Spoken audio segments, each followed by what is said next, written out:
اللهم آمين. الحمد لله رب العالمين والصلاة والسلام على حبيبه محمد وأصحابه أجمعين. ربنا ظلمنا أنفسنا وإن لم تغفر لنا وترحمنا لنكونن من الخاسرين. ربنا آتنا في الدنيا حسنة وفي الآخرة حسنة وقنا عذاب النار. আল্লাহ 20 কোটি মানুষের ছোট্ট একটা দেশ, আল্লাহ তাওহীদের এই জমিনকে আল্লাহ দেশি বিদেশি সমস্ত ষড়যন্ত্র থেকে, আল্লাহ চক্রান্তকারীদের হাত থেকে আল্লাহ আপনি বাংলাদেশের মানুষকে, বাংলাদেশের ইসলাম ও মুসলমানকে, আল্লাহ বাংলাদেশের স্বাধীনতা সার্বভৌমত্বকে আপনি হেফাজত করেন। ইয়া আল্লাহ এই স্বাধীন জমিনকে ইয়া আল্লাহ আপনি কিয়ামত পর্যন্ত স্বাধীন রাখেন। আল্লাহ আমাদের সার্বভৌমত্বকে অটুট রাখেন। মাবুদ, বাংলাদেশকে স্বাধীন করতে গিয়ে ইয়া আল্লাহ গত 100 বছরে যত মানুষ আল্লাহ লড়াই করেছে, সর্বশেষ আল্লাহ জুলাই গণ অভ্যুত্থানে আমাদের যত ভাই বোন, আমাদের বন্ধু শহীদ হয়ে গেছে, আল্লাহ প্রত্যেককে আল্লাহ আপনি জান্নাতুল ফেরদাউসের মেহমান বানায় দেন। আমাদের আহত যত ভাই বোন আল্লাহ চিরতরে অন্ধ হয়েছে, পঙ্গু হয়েছে, আল্লাহ প্রত্যেকের উপর আপনার খাস রহমত নাজিল করেন।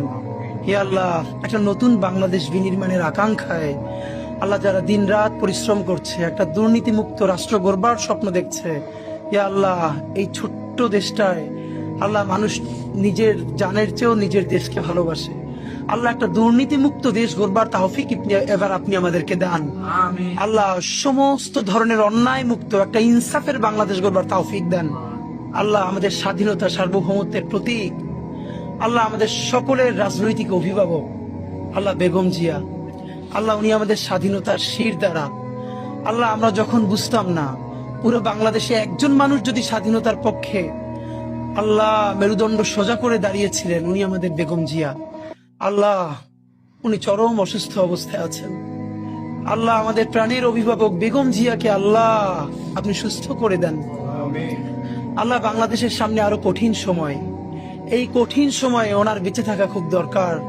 আল্লাহ উনি বেঁচে থেকেও যদি শুধু সবাইকে গাইড করে, পরামর্শ দেয়, সেটা আমাদের জন্য আল্লাহ আমাদেরকে রাজনৈতিক মুরব্বী হারা আপনি কইরেন না।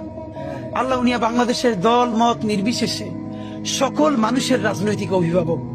আল্লাহ উনি আমাদের স্বাধীনতা সার্বভৌমত্বের অভিভাবক। আল্লাহ বেগম জিয়ার উপরে আপনার খাস রহমত নাজিল করেন। হে আল্লাহ তার সমস্ত গুনাহগুলো মাফ করে দেন। হে আল্লাহ তাকে পরিপূর্ণরূপে সুস্থ করে দেন। আল্লাহ বেগম জিয়া তো একদিন অবশ্যই আপনার কাছে যাবে, কিন্তু বাংলাদেশ একটা স্থিতিশীল পর্যায়ে গেছে। আল্লাহ স্বাধীন সার্বভৌম একটা দেশ হিসেবে দাঁড়িয়ে গেছে। উনি যে লড়াইটা করেছিল, সেই লড়াইয়ের ন্যূনতম একটা ফসল ঘরে তোলা পর্যন্ত আল্লাহ ওনাকে নেক হায়াত দিয়ে দেন।